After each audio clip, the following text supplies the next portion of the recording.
Samantala, tiniyak na Malacanang ang patuloy na pagkilos ng gobyerno para tulungan ang mga Pilipinong naiipit sa kaguluhan sa Libya. Ayon kay Presidential Communications Secretary Sunny Coloma, bukod sa Embahada ng Pilipinas sa Tripoli, tumutulong na rin sa pagkilos ang iba pang Embahada ng Pilipinas sa gitnang silangan.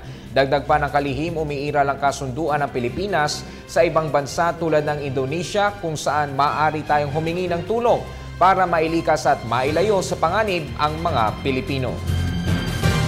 Ginagawa ng Department of Foreign Affairs ang lahat ng makakayanan nito.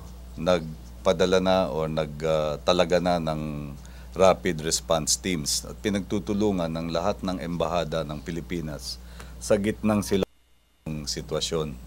Hindi natin matatawaran yung tindi ng ligalig at panganib na hinaharap ng ating mga kababayan dahil tayo ay nandito sa tahimik na lugar at malayo sa mga bumabagsak na armamento na nakakapatay.